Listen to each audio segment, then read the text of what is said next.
Eu só queria voltar num ponto, assim, Valéria, que eu concordo, mas discordo um pouco, porque é o seguinte, eu concordo que as empresas têm que mudar, mas eu acho que eu, olhando a empresa como um todo, olhando esse Brasilzão, assim, minha modesta opinião, ainda vai demorar muito, viu? Eu acho que ainda vai demorar muito. Eu espero que agora que tudo que esteja acontecendo, que haja um choque, né? Que as empresas colaborativas, que esse líder, esse tipo de pessoa seja excluído por esse novo modelo, para essa nova realidade de mercado, mas eu ainda acho que vai demorar muito. Ainda essa caracterização do favorecimento, da politicagem, acho que está enraigada ainda em muitas empresas, em muitos segmentos.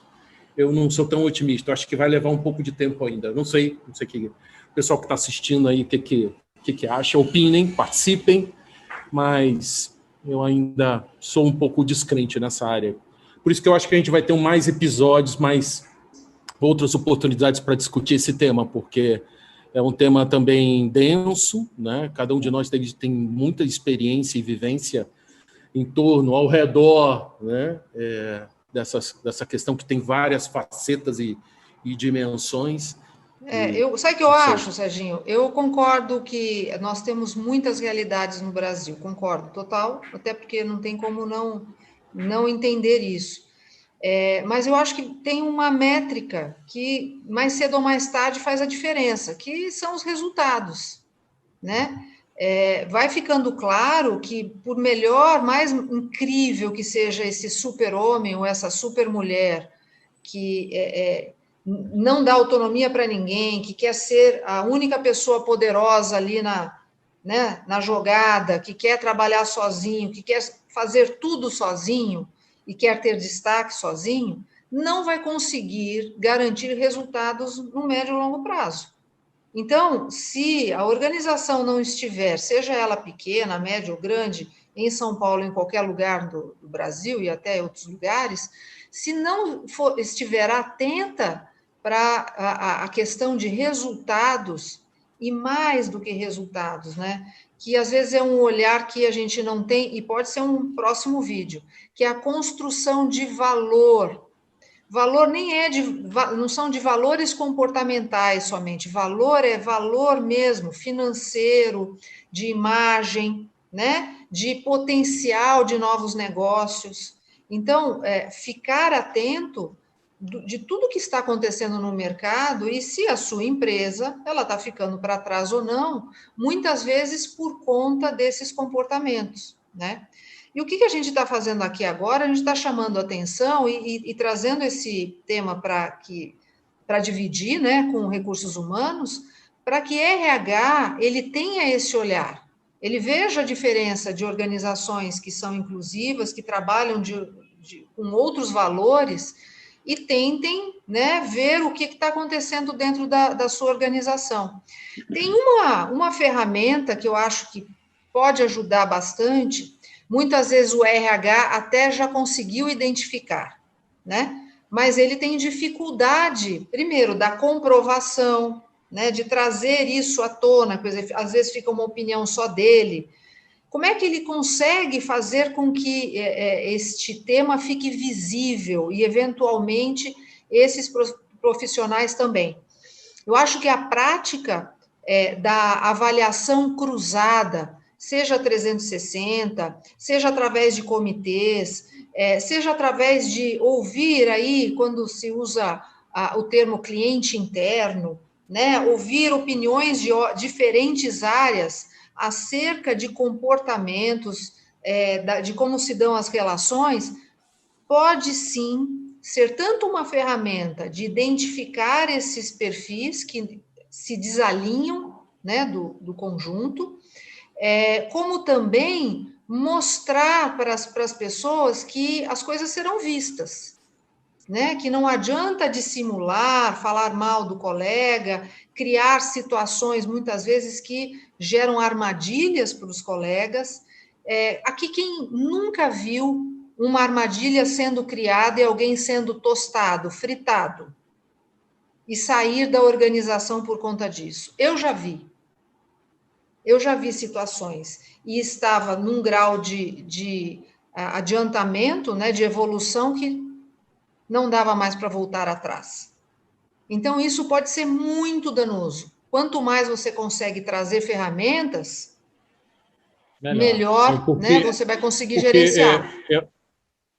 Eu acho que a gente vai chegar, né, Roberto, de um ponto que também está chegando, assim, do desrespeito, né, assim, do assédio, né, porque do bullying, porque quando a gente fala de panela, da fritura, a gente já viu isso, você já viu isso, assim, os limites, assim, são as empresas. Por isso que assim, eu acho bem interessante as empresas que começam também, viu, galera, assim, também esse lado do tal do compliance, ou seja, tem um canal que muitas vezes não está nem no RH, mas tem esse espaço de, vou falar em inglês, que é o speak up, né, poder falar e poder se manifestar e poder apontar ambientes que estão se criando dessa forma, que são tóxicos, que são absolutamente negativos, impróprios, onde essa coisa é horrível, né? É péssimo isso daí. Então, eu acho que é interessante não deixe isso acontecer, não. Eu acho que é interessante ver, né? Porque a politicagem ela acontece em várias intensidades, né? Tem aquele comportamento político que às vezes é até inofensivo, é aquela pessoa que tenta fazer alinhamentos internos para ajudar aí a crescer, mas não prejudica ninguém, né? Exato. Ele tenta ser aquela pessoa que busca alternativas para ela mesma dentro da organização, mas não... Marqueteiro, né? Aquele marqueteiro. Bom marqueteiro, faz uma boa... Até pode ser um pouco de politicagem, mas segue inofensivo. E a gente está crescendo nas nuances, né? Porque a gente já está criando aquele que puxa o tapete, o dissimulador, aquele que não dá autonomia nenhuma, ele vai fritando as pessoas que trabalham com ele. E mais, né? Não sei o quanto que a gente já falou, acho que a gente não falou, aí quando acontece a fritura ou quando se cria algum problema para pares. Né? Deixa eu só fazer um comentário antes da gente passar aí para essa outra esfera, assim, ainda da questão de identificação, né?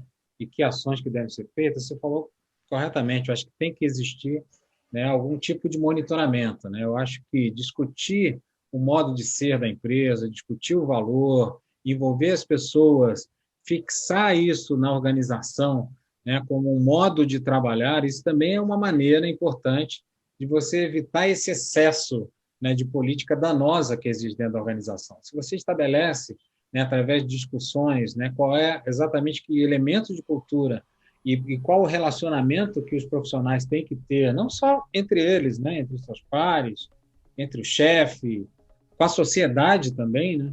Eu acho que isso é muito importante, né, exatamente para você conseguir regular esse tipo de coisa. Aí é uma maneira, né, a partir do momento que isso está claro na cabeça das pessoas, né, fica muito mais fácil identificar.